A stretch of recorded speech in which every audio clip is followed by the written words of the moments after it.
The World Health Organization has issued new recommendations to end the rising medicalized FGM, known as female genital mutilation, following a report that about 52 million young girls and women were subjected to female genital mutilation in the hands of health workers.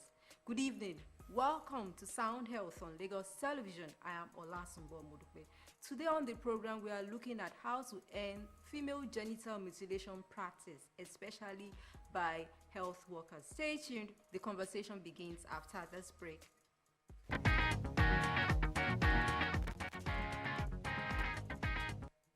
More than 230 million women and girls today have experienced female genital mutilation, or FGM. It is mostly carried out on young girls, generally before puberty and often under the age of 5 years. There are different types of FGM, which can involve removing part or all of the external female genitals, the exposed part of the clitoris, and sometimes the labia, the lips of the female genitals. FGM can be life-threatening. Girls can bleed to death or suffer severe infections. It can also cause long-term sexual, mental, or menstrual health problems. Is it just like male circumcision? No. Male circumcision involves removing the foreskin. In FGM, they cut off the external part of the clitoris, which would be equivalent to cutting off the entire head of the male penis. We should educate and empower girls so they understand that no one should have the right to do things to their bodies without their consent. Health workers can also help to decrease the practice by talking and educating mothers and fathers and families and communities about the harmful effects of FGM. Let's all work together to end FGM, protect girls, and improve their health.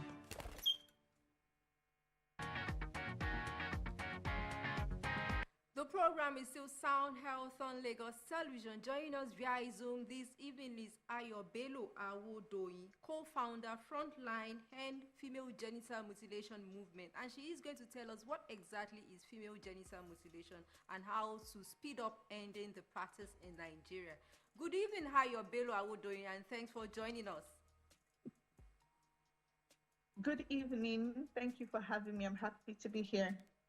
All right, following the reports released by the World Health Organization, it says, I'm sure you must have had the opportunity to see this report and the recommendations. But before we go into the recommendations by the World Health Organization, let us know what exactly is female genital mutilation. Okay, thank you very much. Female genital mutilation is a violation of girls' rights. It's a violation of women's rights. It is the partial or the total removal of the female genitalia for non-medical reasons. So female genital mutilation is chopping off, a girl or a woman's clitoris for non-medical reasons. So that's just a simple way of summarizing female genital mutilation. All right, so are there benefits? Well, because why do we have to remove that important part of the female genitalia? Okay, so female genital mutilation is a harmful practice. It's a gender-based violence, so there's no way it has any form of benefit. It is just a culture rooted in wickedness, in ignorance, in patriarchy, in poverty, in gender inequality. It's just rooted in a lot, but it is not a good practice because it's a violation of the rights of the girls and the rights of women. It's even a violation of human rights. Okay, so there is nothing appealing or good about female genital mutilation. You have been advocating against female genital mutilation for over a decade, but it is disturbing to hear that this practice, this harmful effect, is still practiced or carried out by some health workers. Put it that way. How do you feel about this report? Okay, thank you very much. I need you to understand that the medicalization of female genital mutilation is very disheartening for someone that has worked across communities for 10 years. It is disappointing. And I need you to understand that most people put pressure on medical personnel, for female genital mutilation because of because they do not understand the campaigns that were brought to them. Now, the idea is this, let me break it down in the layman's language. The reason why people would go to the hospitals to get their children circumcised, their daughters circumcised, is because they believe that the medical personnel would be able to take care of the girls. It will be done in a much more healthy, environment. Now, when activists go into the community to sensitize women, they make them understand that female genital mutilation is harmful because their objects of perpetrating the act are unsterilized. And that is why, medicalization of female genital mutilation makes us see the reason to equip more activists, to not just end female genital mutilation from the point of, oh, it is an unsterilized object, but for us to be able to do a holistic campaign to say, you know what, it is the violation of girls' rights. Yes, you are using unsterilized objects and it can put the women or the girls at risk. It is a violation of rights. The religion does not support it. Christianity doesn't support it. Islam doesn't support it. So the issue of medicalization of female genital mutilation is actually as a result of a campaign that is not holistic, saying that girls, the reason why we are campaigning against female genital mutilation is because the objects are not sterilized and because local quarters do not maintain hygiene to continue. But that's not true. Female genital mutilation, whether it is done in the hospital, whether it is done in the confines of your home, is wrong. There is no reason why the clitoris should be tampered with for non-medical reason. So it is disappointing because you expect that medical personnel should understand the job or the reason why a clitoris is there in the first place, understanding that it is the most sensitive organ, of the woman, of the girl child, and then they decide to chop it off. But what are the factors? Poverty, extra money. How much are medical personnel being paid? How do they get extra, how do they get extra money? Because female genital mutilation is actually much more expensive than male circumcision. So it is a problem that is interwoven. There are so many issues bringing about the medicalization of female genital mutilation. But asking how I feel, of course, I feel very disheartened. But I think there are some laws that are now in place. I think I read recently that medical personnel who perpetrate female genital mutilation will have their licenses revoked. So I just hope that these laws will not just be written in paper, and we see to it that it is being legalized, and we can see to it that indeed medical personnel who perpetrate female genital mutilations get their licenses revoked. All right, between 2020 and now, over 52 million girls, young girls and women have been subjected to female genital mutilation by health workers. Maybe we should use this platform to let parents and the perpetrators know the harmful effects in layman's term. Now, what are the side effects such girls or women will experience later in life? Because it is not just about now, but the future. Okay, so the implication of female genital mutilation is endless. It can cause hemorrhage, excessive bleeding during childbirth for women. It is a violation of girls' rights. It causes fever. Okay, it can also lead to death. Okay, it brings about stigma. It brings about issues in marriage. It brings about issues when it comes to sexual intercourse. Your reproductive health is at risk. Okay, so the problems are enormous. The problems are enormous. So it's not something, because there are long-term and there are short-term implications. There are implications that you see immediately, and there are some that you do not see until years to come. There are lots of issues that have happened with women while they want to give birth as a result of female genital mutilation. There's been failed marriages in terms of limited satisfaction of one spouse due to female genital mutilation. So it does not have any good. The reasons for female genital mutilation, the cultural reasons, whatever reasons, the female genital mutilation isn't solving the problem. If you say that you want to stop your girls from being promiscuous and then you cut off their clitoris, so when they go through that stage where you're scared of unplanned pregnancy, so when they get mature enough and they get married, are you going to return their clitoris?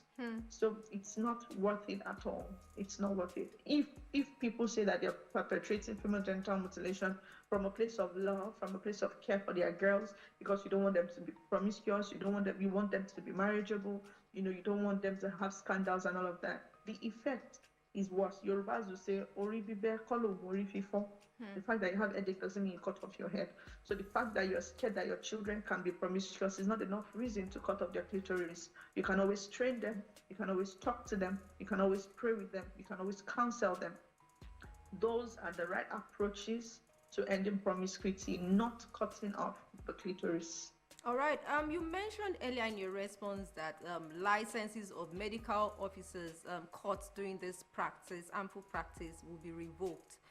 I also know that the World Health Organization released some recommendations. Are you opportune to see these recommendations, and can you quickly take us through these recommendations and guidelines to ending this practice?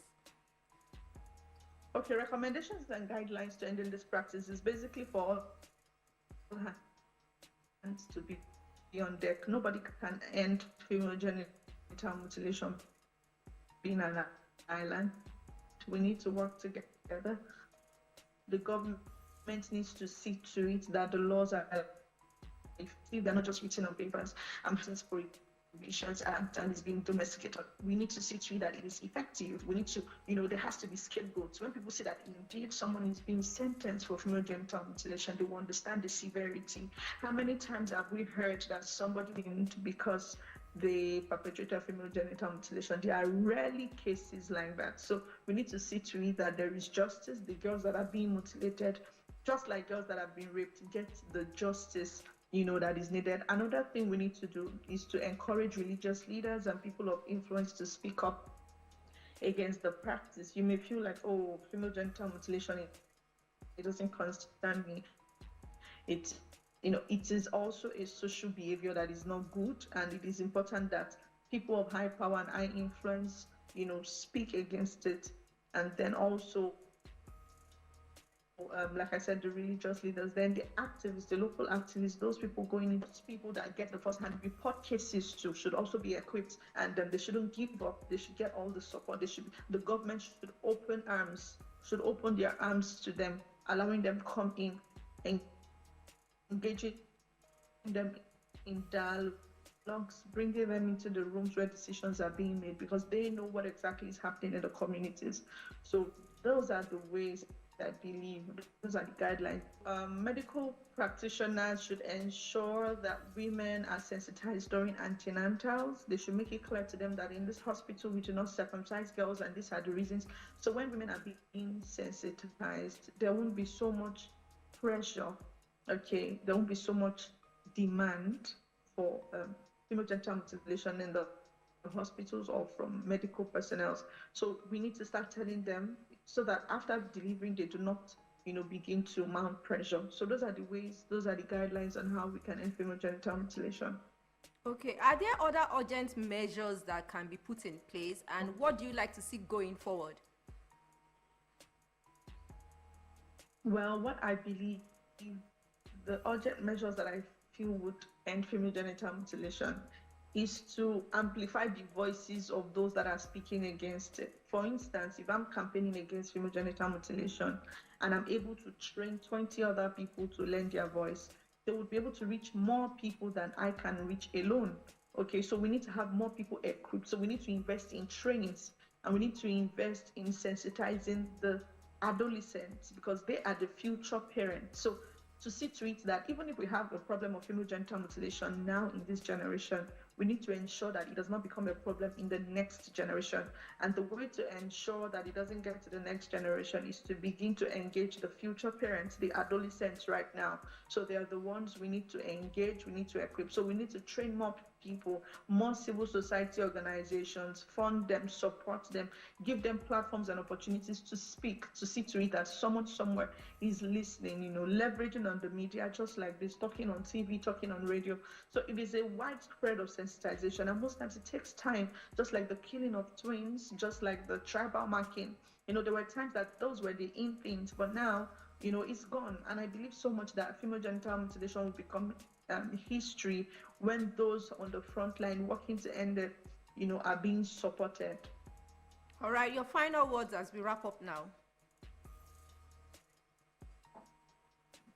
Well, my final word is to encourage everybody to speak up against female genital mutilation, for those that have been on the campaign like me for years to keep it up. I know it can be discouraging when you keep saying one thing over and over and over again, and it seems like there is no hope. We recorded progress before COVID, but you see that lockdown really took us back.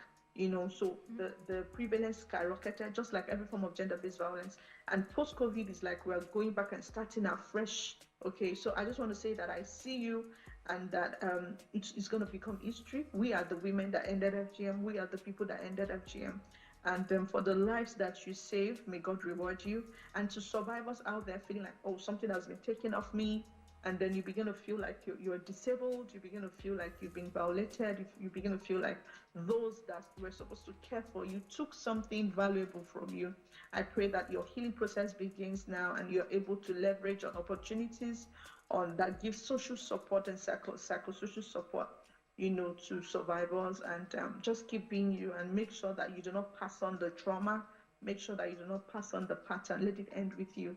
Thank you. All right, do not pass on the trauma. Speak, amplify the voices of survivors and those that are, advocating against female genital mutilation. Ayodeji Bello-Awodoyin, co-founder, Frontline End Female Genital Mutilation Movement. Thank you so much for your time and expertise on sound health. Thank you too. Thank you for having me. You are most welcome, Ayodeji Bello-Awodoyin, co-founder, Frontline End Female Genital Mutilation Movement. Thank you so much for your thoughts on ending female genital mutilation practice in Nigeria. Sound Health continues with trending health report from around the world. Please stay tuned.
Mama, I love you. You hold me, you keep me safe, you are my world. Not every baby gets this chance. Every 7 seconds, a mother or baby is lost to causes we could prevent. Not enough midwives, not enough medicine, not enough time. But this can change when we invest in science, in strong health systems, in equality, when we make the choice to support mothers and babies, when birthdays are moments of hope, not loss. We protect the future, because every healthy beginning means a hopeful future for us all.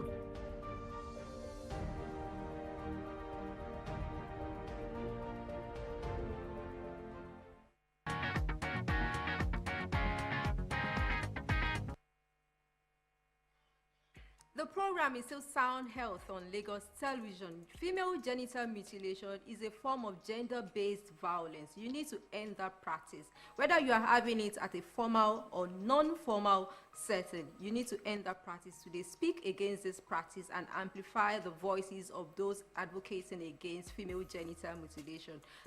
This is where we say thank you on today's episode of Sound Health. If you have topics you'd like us to treat or you have comments for our resource persons, please send SMS to 00358266603 or follow us on social media at Lagos Television #Sound Health. A sound health is a sound mind. Make healthy living your choice.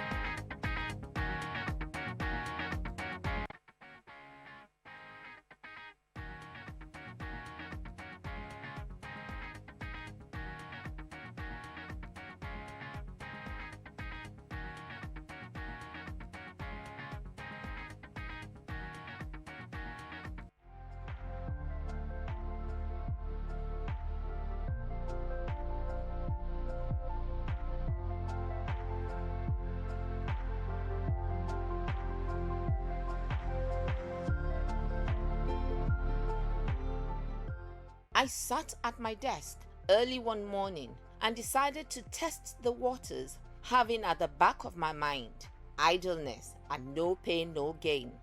Then I decided to take a chance also, having